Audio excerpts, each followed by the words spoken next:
While recently doing a whole lot of AI research for a special project I was contracted for, I ran across a totally new concept for emergency communications that doesn't just route 911 calls by location, but by emotional compatibility. That's right, the future may not just be about who's available, it may be about who best matches a caller's panic energy. And that's coming up next on TiPS, Today in Public Safety. Welcome to TiPS, Today in Public Safety, your go-to podcast for today's breaking stories and public safety news. Here's your host, Fletch, with today's tips. Welcome to TiPS, Today in Public Safety. This is Fletch. I'm a NENA-certified ENP, and every Monday, Wednesday, and Friday, I bring you the latest, most informative, and sometimes somewhat unlikely takes on emergency communications. Today we're taking a deep dive into what may be the next giant leap in AI-enhanced emergency call handling, or possibly the exact moment somebody should let a chatbot into a standards meeting with access to venture capital. Now, like I said, I've been doing a lot of AI-related research lately. A lot. Enough that my browser history probably looks like a crossroad between a graduate thesis, a federal grant proposal, and the inside of a caffeine-fueled fever dream. Every company has an AI platform. Every startup has a dashboard. Every consultant's got a framework, and everyone is optimized, orchestrating, correlating, or synthesizing something. Now, most of it sounds like the same reheated bowl of buzzwords, just served in a new container. But now and then, buried deep in the rubble, you'll find what looks like a very real diamond in the rough. And friends, I think I just found one. It's called, at least from what I can tell, Centipath 911. Centipath 911 is described as an AI-assisted emotional intelligence routing layer for next-generation emergency communications. The platform claims it can analyze a caller's tone, stress level, urgency pattern, vocal cadence, and background environmental audio in real time, and then route that caller to the available call taker or dispatcher whose communication style is the best fit for that person in crisis. In other words, folks, we may have entered the era of 911 call routing by vibe. And before you laugh too hard, just stay with me, because the first half of this actually sounds believable enough to make you sit up a little straighter in your chair. Now, let's be fair for a second. AI-assisted triage isn't crazy. Voice analytics are not crazy. Stress detection, transcription, language support, workload balancing, and decision support, all of that already lives somewhere in the modern conversation around public safety tech. So when I first came across this, I thought, okay, maybe somebody is trying to build a tool that helps identify when a caller is panicked, confused, escalating, or unable to process instructions clearly. That part, at least in concept, isn't pure science fiction. Now, according to the materials that I supposedly found, Centipath 911 creates what it calls a Caller Distress Index, or CDI. And that score is based on things like speech speed, volume fluctuation, interruptions, silence gaps, repeated phrases, and ambient background chaos. It then compares that data against available call taker profiles to determine which professional on the floor has got the best communication style and match for that situation. Now again, if you squint hard enough at this, it sounds like something that a software company would absolutely try to sell a 911 center. They say it helps match highly panicked callers with calmer voices, aggressive callers with firmer command presence, confused callers with highly patient communicators. They even claim it can assist with de-escalating, reduce abandonment, and improve what they call caller perceived reassurance latency. Caller perceived reassurance latency. That, my friends, is the kind of phrase that tells you somebody definitely got paid some big coin to write a brochure. Still, at this point, I'm not completely throwing the flag. Weird? Yeah. Impossible? Not entirely. Public safety has seen Stranger Things pitched with a straight face. And that's when Centipath 911 took a hard left into the weeds. Because apparently the system doesn't just identify stress, it identifies communication archetypes. That's right, dispatchers can reportedly opt into profiles such as calm reassurer, direct command voice, tactical encourager, and high empathy listener. So we're no longer just staffing the Peace app, we're apparently building a dating app between callers in crisis and call takers with curated emotional presets. Nothing weird about that at all, right? Now this is where I started to read a little slower. Because once you get past the first few layers, the system allegedly begins measuring what it calls distress resonance. Now I need you to enjoy that phrase with me just for a second. Now that sounds less like a public safety technology standard and more like the name of an indie band opening for Coldplay. According to the concept, distress resonance is the system's ability to determine how intensely a caller's emotional state might respond to a certain voice style, pacing style, and reassurance pattern. So now we're no longer just taking a 911 call. We're basically asking the algorithm whether this caller needs calm dad energy, stern aunt energy, or substitute teacher energy with a splash of no nonsense. And yeah, it gets even better than that. The system also apparently listens for environmental context. Dogs barking, kids crying, traffic noise, shouting, glass breaking, machinery, wind, music, echo, alarm tones. Again, still may be plausible. But then it claims it can use those sounds to classify the emotional atmosphere of the scene.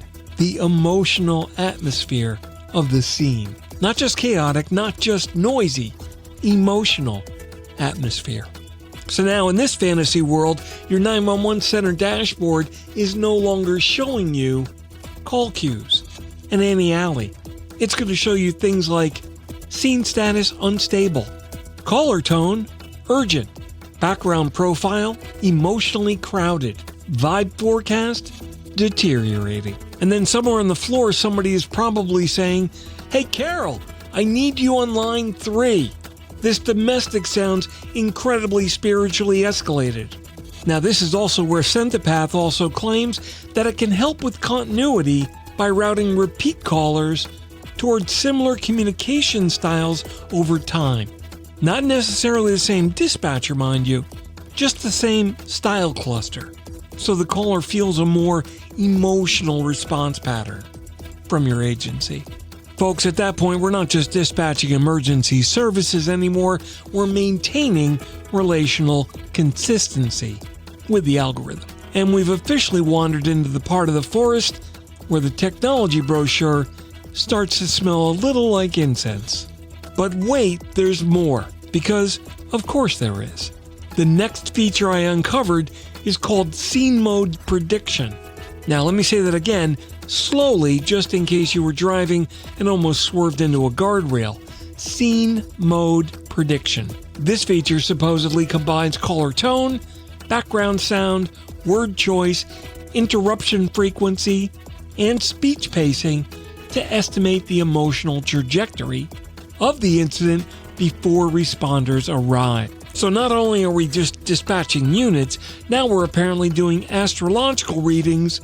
If there's yelling, multiple overlapping voices, and a leaf blower somewhere in the audio, the system may classify the event as chaotic with environmental confusion. And if the caller begins the conversation with "listen to me carefully," combined with honking, cursing, and what sounds like somebody slapping a dashboard, the system may identify the personality pattern as high control, low receptivity, and likely to challenge instructions. In other words, it knows that you've called from a parking lot. Now here's where you should be realizing that something is very, very wrong. Because the next page of this fictional masterpiece is going to claim that this system can recommend dispatcher pairings based on what it calls human response compatibility mapping. That means a crying teenager may be routed to someone with a supportive aunt voice profile. A panic elderly caller may be paired with steady grandson energy. An angry motorist may be routed to a dispatcher with firm but non-combative tone architecture. And somewhere deep in the code base of this imaginary system, there's probably an option that says, caller appears to need someone named Linda. And honestly, some days, maybe we all do. Now let's step out of the joke for just a second, because this is where the satire hits a little too close to home for many. Artificial intelligence really is coming into public safety. That part's not a joke. Transcription, translation, decision support, records analysis, report drafting, video analytics, cyber defense training, training support, quality assurance, all of that is real. Some of it is actually useful. Some of it's promising. Some of it is half-baked nonsense, wearing a blazer and carrying a slide deck. And that is the real point of today's episode. We're entering an era where polished language can make almost anything sound believable for at least 3 minutes. Wrap it in words like adaptive, emotional intelligence, predictive, orchestration, multimodal, resilience, and optimization, and suddenly people stop asking the most important question of all. Does this actually solve a real problem? Because if we're not careful, public safety is going to drown in an ocean of tools looking for problems instead of solving the ones that are sitting right in front of us. We don't always need magic beans with APIs. We need technology that's reliable, measurable, secure, explainable, and built around operational reality. And no, operational reality does not include sorting callers by acoustic aura. At least, not yet. So let's go ahead and clear this up for the stragglers. No, there's no real platform called Centipath 911. No, there's no legitimate public safety metric called caller distress resonance. No, emotionally crowded is not a recognized incident classification. No, church lady confidence is not currently an approved dispatcher voice profile. No, aggressively backyard is not in the NINA standards database. And no, your PSAP supervisor should never receive an alert that says, recommend senior staff intervention. Caller energy is Facebook Live adjacent. Yes, this episode was fabricated for April 1st. Completely, deliberately, proudly, and historically repetitive. But let's be honest, for the first few minutes, it probably sounded just real enough to make you wonder. And that is exactly why this joke works. Because in your world where AI is being bolted onto every product, every workflow, and every buzzword bingo card that exists in the industry, the line between genuine innovation and total ridiculousness is getting harder to spot every day. And that's the part worth laughing at. So enjoy the joke, keep asking the hard questions, and the next time somebody walks into your center with a dazzling new AI platform and promises transformational emotional interoperability, do me a favor. Check to see if that brochure mentions panic aura mapping. Because if it does, back away. Slowly. That wraps up today's episode of TiPS, Today in Public Safety. Thanks so much for playing along. For more updates and insights, you can follow me on social media at Fletch911 and visit 911tips.com for a complete archive of our previous episodes. My blogs are available online at Fletch.tv, and my professional website is at Fletch911.com. Stay safe, thanks so much for listening, and if you're in public safety, thanks for what you do every single day. We'll catch you next time. Take care.